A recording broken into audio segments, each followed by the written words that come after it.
Hello বন্ধুরা, কেমন আছেন? ইজি অ্যাস্ট্রো টিপস থেকে আপনাদের সঙ্গে আমি বিজয়। আজকে আমি আপনাদের সাথে বিবাহর বিষয়ে কিছু আলোচনা করতে চাই। অর্থাৎ আপনার কখন বা কোন সময় বিবাহ হতে পারে, দেরি হবে কি কাছাকাছি হবে, এই ব্যাপারে কিছু বিশেষ টিপস দেওয়ার চেষ্টা করব। আজকাল আমরা অভিভাবকেরা বা ছেলেমেয়েরা সবাই বিবাহের ব্যাপারে খুব সিরিয়াস হয়ে থাকে যে আদৌ আমার বিবাহ হবে কি না, বা আমার বিবাহ হতে কত দেরি হবে, বা তাড়াতাড়ি হবে কি না, এ ব্যাপারে সবাই জানতে আগ্রহী থেকে থাকেন। তাই সেই ব্যাপারে আমি ভিডিওতে কিছু বলার চেষ্টা করব। আমরা জানি বিবাহের কারক গ্রহ হচ্ছে শুক্র, রাহু এবং বৃহস্পতি। রাহুকে শ্বশুরালয়ও বলা হয়ে থাকে, রাহু গ্রহকে।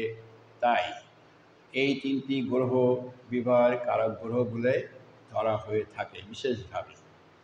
আর অবশ্যই জ্যোতিষমতে কোনো জাতকের সপ্তম ভাব হচ্ছে সবথেকে বেশি ইম্পর্ট্যান্ট। এই সপ্তম বা অষ্টম ভাবকেও বিবাহ কারক হিসেবে ধরা হয়ে থাকে। এবার সপ্তম বা অষ্টম ভাবে কোন কোন গ্রহ বসে তার উপরও বিবাহ নির্ভর করে, যে আপনার তাড়াতাড়ি হবে কি হবে না, বা বিবাহ হলে কি হতে পারে। কিন্তু আমরা অত জটিলতায় যাব না, আমরা সহজ কিছু টিপস দেওয়ার চেষ্টা করব। আমরা যেহেতু জানি বিবাহের সপ্তম সপ্তম ভাব, যে কোনো জাতকের সপ্তম ভাব হচ্ছে বিশেষভাবে বিবাহের ক্ষেত্রে গুরুত্বপূর্ণ। তাই কোনো জাতকের যখন সপ্তমপতি দশা আসবে, ধরুন উদাহরণস্বরূপ আপনাদের বলতে পারি, ধরুন আপনার তুলা রাশি, তুলা লগ্ন জন্ম, তাহলে তুলা লগ্নের উল্টো দিকের ঘর হচ্ছে, সপ্তম ঘর হচ্ছে মেষ, মেষ রাশি। এবার মেষের কারকতা হচ্ছে মঙ্গল। তাই যখন আপনার মঙ্গলের দশা আসবে, এই মঙ্গলের দশায় অন্তর্দশায় যখন রাহু বা বৃহস্পতি বা শুক্রের অন্তর্দশা আসবে, সেই সময় আপনার বিবাহ যোগ প্রবল হবে। তাহলে আপনারা কি জানলেন, যে কোনো জাতকের সপ্তমপতির দশার অন্তর্দশায় যখনই শুক্র, রাহু এবং বৃহস্পতির অন্তর্দশা হবে, সেই সময়ে জাতকের বিবাহ হওয়ার উপযুক্ত সময়। আরও দেখা গেছে রাহুর দশায় ম্যাক্সিমাম বিবাহ হয়ে থাকে।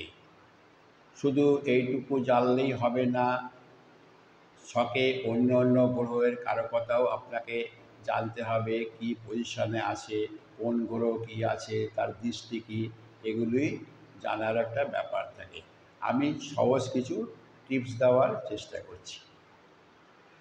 আরও একটি ব্যাপার হবে যে যদি আপনার